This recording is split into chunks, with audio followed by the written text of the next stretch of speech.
of AEW last night. What do you think about the pay-per-view?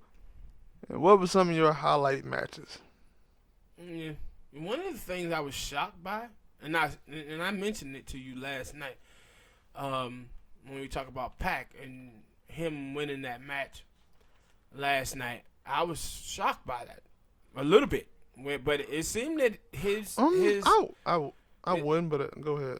it seemed that his stardom or whatever for his wrestling is concerned grew bigger once he left the WWE, because over there, when I see people on the internet and everywhere talking about him, it's like, yo, he's like a big name guy in AEW. So when Dean Ambrose went out and he filled in, I thought, they'll have old boy winning, but no, they had Pac winning, and I thought it was a good match too. Yeah. And they was selling the moves, man. They was selling them. Some of the moves they didn't have to sell because they were hitting, like, especially when they did the little dives on the outside of the ring. Yeah, they legs and shit was catching that guard real hard. Yeah. And I was like, yo, because that's what I'm like, hey, man, because when I look at AEW, they got a bunch of little dudes who, they're not high flyers, but they will try some crazy stuff like that. I'm like, y'all going to have to move that guardrail back a little bit because they ain't got no space to do their moves. Kenny Omega and not Neville, but Pac is showing you, no, we need some space because they didn't clip their ankle by 3 or 4 times. Yeah. So I thought that was good, and of course, I'm a huge Jericho fan. So I thought it was Jericho them had a good match, and I was happy to see him win the title. For a sliver of a moment, I thought that they were going to have Hangman Page win that match, and then it went away. I'll let you know when I thought it went away, but go ahead. And good to just hear Jim Ross. Even though he was fumbling like a motherfucker. Yeah. He was fumbling, and that's why I was wondering because I think we didn't say it on the show, but I told you that Tony Schiavone is supposed to be sometime the broadcast, and I thought it would have been a great time to put him up there in this pay-per-view, but they did, and I was like, man, I wish they did because JR was out there fumbling. He was like, yo, man, I don't do this all the time. JR said he was excited. Probably so, and I was like, I said he probably won't do it like that all the time, but like we said, like he had like an event every month, but coming in October they'll be there every week, so that commentary will be better. But I was like, yeah, they were fumbling all over the place. I was like, wait, what? Yeah, all right, and I was like, hold on, JR, you just forget what you were gonna say? You're doing it live. And I was like, hey, come on now. But yeah, like the key highlight matches for me was the women's battle royal. I didn't seen they didn't have all their wrestlers there because some of the Japan wrestlers couldn't come. But I didn't know who they looked at and said like, these are the top women in AEW, because the girl Kylie Ray, I didn't know that she wasn't even part of the company no more until after the show, and they basically said she had for her release. So I don't know where she's gonna go. But I kind of looked at Britt when she was there. When I thought she was there, I looked at Britt Baker. I looked at her and the girl Nyla Rose. Not really. I didn't really look at Nyla Rose like, yo, this is one of the people they were gonna possibly say is like they were gonna put the championship on. The basically. And the Riho and Hikari Shida, both of them put on a good match. Like every time I watch that girl Riho in the past couple of AEW match shows, she always put on a great match. So I really wasn't surprised that they were like, yeah, we're gonna throw her in there, and because it's funny because she's so small.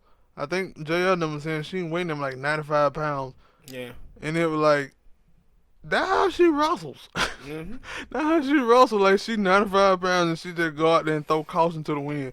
Now, but I don't know her entry thing, but I was like, it works for her. So, she always put on great matches. Yeah, but,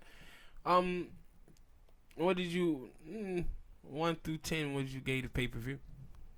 I'm going to give it a lower rating. A low? Yeah. Man, I'm going to give it like a 6. And the reason why is it'll probably be different once the TV show come on. But they had a bunch of matches for me that Yeah, kind of didn't mean nothing. yeah. I think, for me, you know, I watch the indies a lot. Well, I used to. The last 2 years, I probably this year I haven't watched it as much. And I think with wrestling, you have to, you know, watch the people to get to know them. But when you just start watching wrestling and you don't know any of the guys and you really don't No, know into the storylines as no, much, that's what I was saying. I was it gonna kind of say like take that. away from it.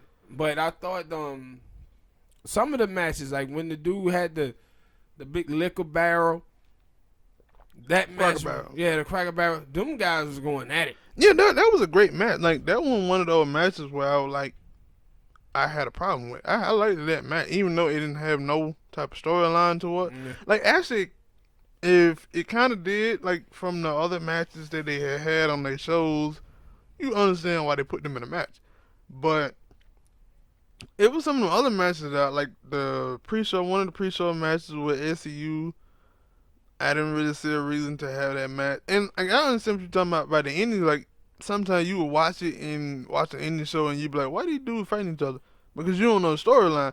But I have been watching AEW, watch the show Being Elite and stuff, YouTube channel that they got, and it was just some of the matches that they didn't really have like a ramification type thing. Like when you looked at Pac and Kenny Omega, you said okay, they had some type of ramification because those are two big time dudes, and you can see afterward we talked about Chris Jericho. Of course, they had a big ramification because it was the AEW title match, and you say after Kenny Omega and Pac, Yeah. the old dude gonna fight for the title, and you could possibly say yeah. But then the tag team match with the Young Bucks, and only thing that came out of that is that the dude who used to be LAX popped up. Yeah, see, for me though, And then you had the Cody Rhodes match that had a nice little build. But then there was some of those matches that yeah, but didn't that's have no what, build. yeah, and that's what I'm saying. That will change once you Yeah, be that's what able I'm to saying. watch the TV show, on TNT. You will have a better, you know. Yeah.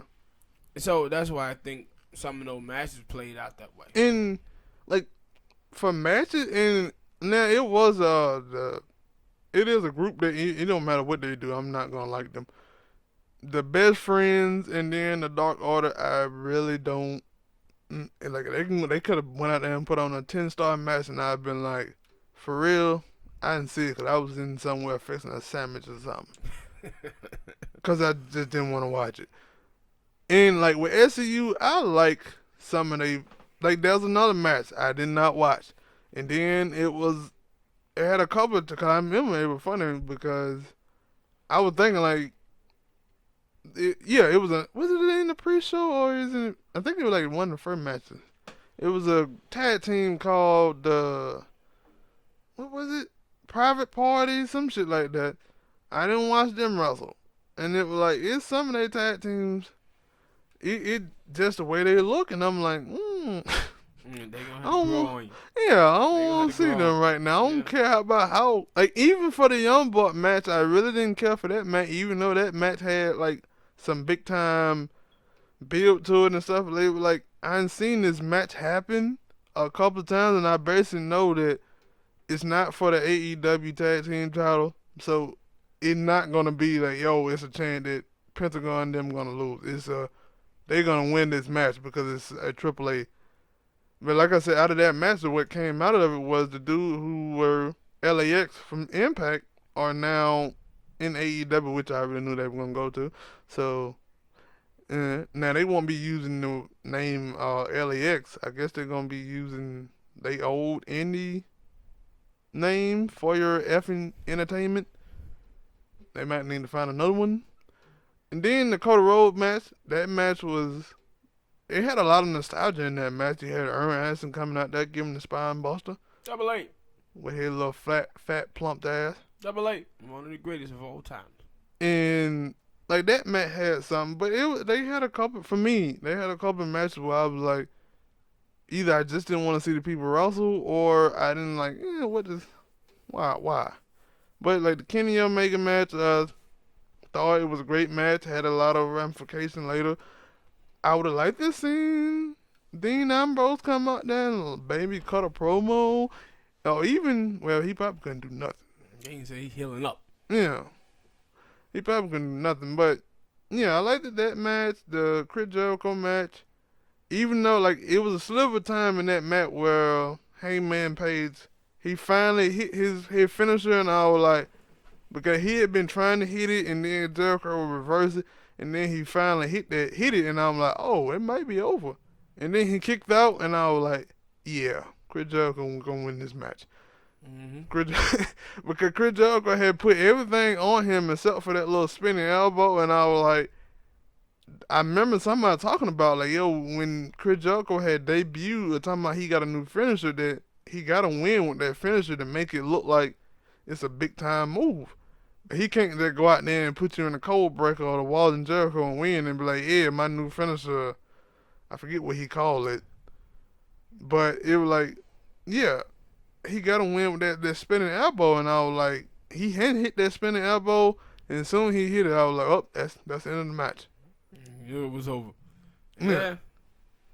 Yeah, but I thought it was a good pay per view, and I'm just waiting for the TV show to premiere so I can get more into the storylines and stuff like that, because there's so much stuff that be going on with AEW right now, and you can't follow it all. I read about it on Wrestling Inc. and Wrestling Zone and places like that, but I can't wait till they get to the point where they're on television so I can follow it all. Yeah. Hit that like button, people. Subscribe to the channel. Let us know how you thought about the pay-per-view. Did you like it? Did you hate it?